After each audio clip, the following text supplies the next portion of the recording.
Good morning.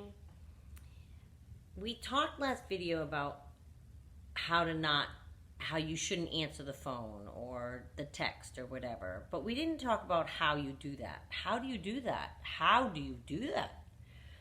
I'm one that was hard pressed to learn this. I have certain friends that have been in relationships like this, and they are strong. And the minute they decided, they never, ever, ever reached out again or responded to anything again. I am both an empath and a codependent, which we will get into those things. They are different. They're not necessarily the same. I'm both.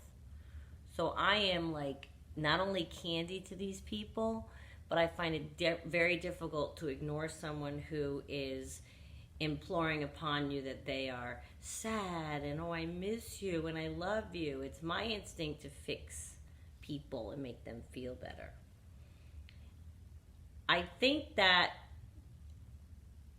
the best way that I could help you in terms of how do you do it, how do you finally how do you not answer them? I used to say to my girlfriend, how do you not answer them? I don't understand. How do you do that? And she would say to me, Renee, there's absolutely nothing good that will come from me saying anything or having any reaction whatsoever. She knew. Some people just know, I guess. And you have to learn at some point that exact fact. When you're dealing with a narcissist, I talked about how when they're reaching out to you, they just want a hit of narcissistic supply. The person inside of you that believes in Cinderella, if you're like me, isn't thinking that way. They're thinking, oh, but they really do miss me. Look what he said. Look what he said. He misses me, loves me. You don't understand how he was with me. You didn't know him. You didn't know the person how he was with me. I get all that. I get all that because I've had people say to me in past relationships that I've now determined were narcissists with this disorder that we've been discussing. I've had them say, I don't understand, healthy people that aren't empaths and codependents. Why do you answer the phone? I don't get it. Just move on. I don't get it. They don't get it. Somebody that was a victim of narcissistic abuse will find it nearly impossible to explain to somebody else what it involves. And the most I could come up with was, well, you don't understand how he was when he was just with me. You don't understand how the relationship was. All those things probably are true for you as well. And you're thinking that way. Oh, but when he loved me, there was no other. It was movie star love. It was what you read in literature. It was poems. It was what you read about in all of the... That may be true, but one must remember that is only their false self. And again, I'm so sad to have to tell you that.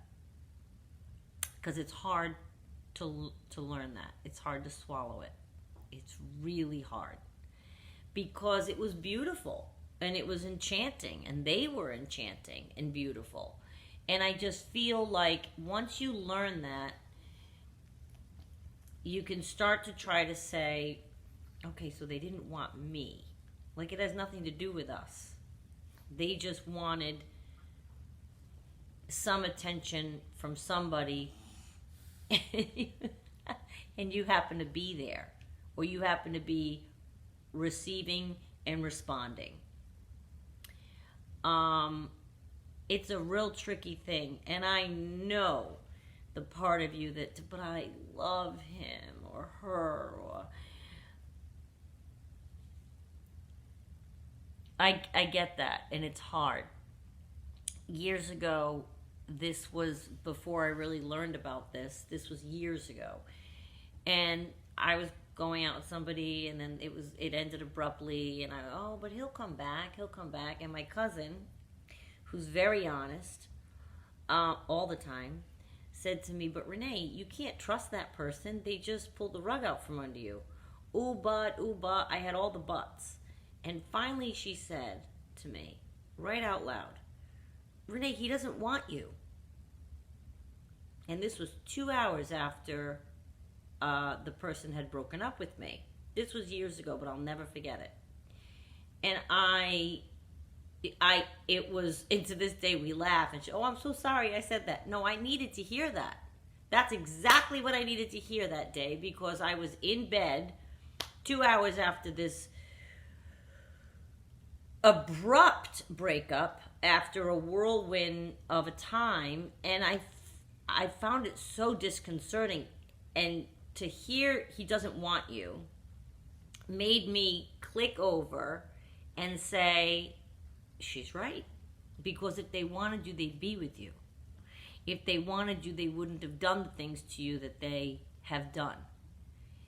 They wouldn't have done any of the things that they did. Love doesn't look like that. Love does not look like that. And I am not a therapist or an expert, but I'm quickly becoming a civilian expert, armchair expert, a well-read person on this topic.